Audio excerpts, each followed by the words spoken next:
I was just thinking, guys, have you ever asked yourself, what do you really want in your life? What do you want to achieve?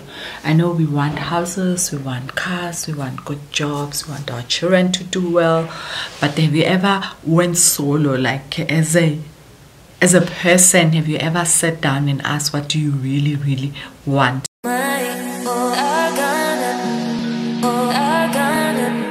Hello, welcome. My name is Lindy and this is still day 2. I'm going for evening. I just had my supper now and I'm just going to talk about what I've learned today. So today I've attended a class called Guilt. So it's funny how all of us all over the world, I mean people around us, we all go through these guilt feelings. So for example, if we were to go just in a school, there's a principal, there's teachers, there's students. Students are guilty of something that they did, and teachers are guilty of something that they did. The parents are guilty for maybe not caring for their kids, thinking they're not caring for their kids, and they're giving the responsibility to the teachers. So I've learned a lot about that, and I'm just gonna give you a highlight of what I've learned. So first of all, let's just explain what is guilt. So it is a psychological feeling that happens when a person doesn't live up according to the standard. So the standard can be religion, culturally, law, so, and also some of these standards is standards that we set. So say for example, you grew up knowing that you want to be a certain person, and then maybe you're now 30 and you're not that person, and you're not maybe achieving your goals, you're still stuck. So such guilt can happen, especially if you think maybe by now you should have maybe bought your first apartment, or maybe you're sponging your parents, you're thinking you're sponging your parents, and you can be guilty of that as well. So these are the feelings that we tell ourselves, but then they are not really true. And if we don't deal with those feelings, it can be a problem in our lives. So every single person has some guilt feeling that they are keeping in their hearts, and that can cause harm in your mental health. So say for example, for people who usually get depressed, we usually take this guilt to another level. So for example, maybe something might happen and then you feel guilty. Something at work might happen and then you feel guilty about it the whole day, and then you start thinking about it, you start probably dreaming about it, and then the following day you're still thinking about that same thing. So those are the feelings that we need to deal with. Or maybe you are a parent and your child go to school, or maybe like crash, and then they fall from a swing, and then you start thinking, if I was at home taking care of my child, this wouldn't be happening. So just think about it. That's irrational thinking, because obviously you cannot control what will happen to your child.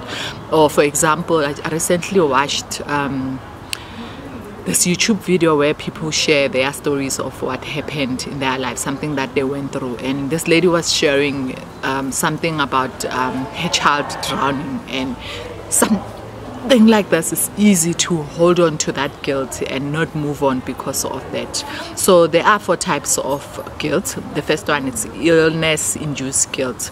So that one is the type of guilt where you just maybe a person who gets depressed or bipolar or any type of mental health, and because of something that happened, even if it's true or not true, you tend to dwell on that all the time. You think about it. When you see that person, you think about it. So something like that can be cured by questioning those things that are happening, and as well as taking medication. Inappropriate guilt is one where it's just irrational thoughts. I mean, you cannot control what will happen in future, you cannot do anything about it, and you cannot control what happened in the past. If something happened, you don't have any control. So a good example is that one where you take your child to school and then something happened and then you feel you should have done something about it. And then there's also change-induced guilt. So change-induced guilt is that guilt where you want to impress someone. Say you are a person who's working and then you usually get to work around 9, and yet you're expected to be there at 8, and you don't get to work because maybe you were partying or something, and then that's change-induced guilt, and you need to do something about it, because obviously if you start losing your job because you're always getting at work late and because of partying, and the reason you can't put standard and boundaries is because you're scared you won't have friends anymore. You're scared to tell your friends, guys, I cannot go partying during the week. So that's the one which is change in you. So you need to really approach and set boundaries with your friends, set boundaries with whoever that you need to set boundaries. And then appropriate guilt as well is the one where something like a traffic cop stopping you, and because you exceeded the speed limit, and obviously that is set. It must be, all of us, we need to follow that law, and if we drive fast, obviously a traffic cop will stop us, and then we will have to pay the fine or even get arrested. So that's something, that a standard that was set, and we didn't stick to that standard. So these are the guilt that we need to deal with.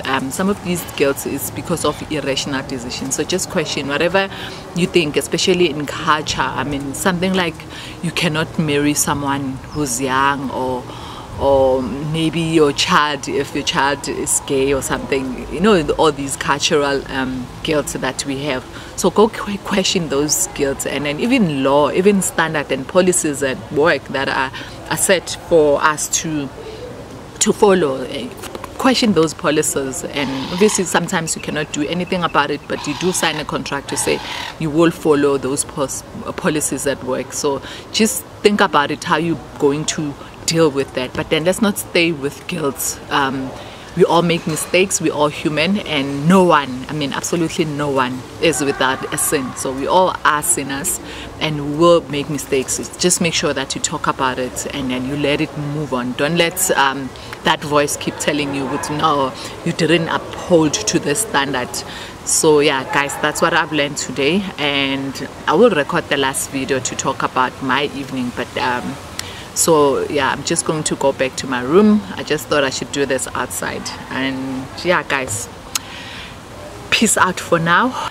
It's almost evening, and usually we have supper at 5. And I was just thinking, guys, have you ever asked yourself, what do you really want in your life? What do you want to achieve? I know we want houses, we want cars, we want good jobs, we want our children to do well. But have you ever went solo, like as a person? Have you ever sat down and asked, what do you really want? And have you ever made a list of those things, the places you want to go to, the things that you want to buy? I'm not talking in terms of clothes. I'm talking about or furniture. I'm talking about things that really fulfill you, things that you believe you are called to do in this world. Have you ever sat down and asked yourself, what is it that God has created me to do in this world? And how often are you doing exactly that? Because the word of God says, if you go according to his will, you will get fulfillment. And we spend most of our time doing things that are not fulfilling, which is surviving. And I understand that we have salaries that we need to get in order to pay and raise our kids. But have you ever sat down and thought to yourself, what is it that I want to do?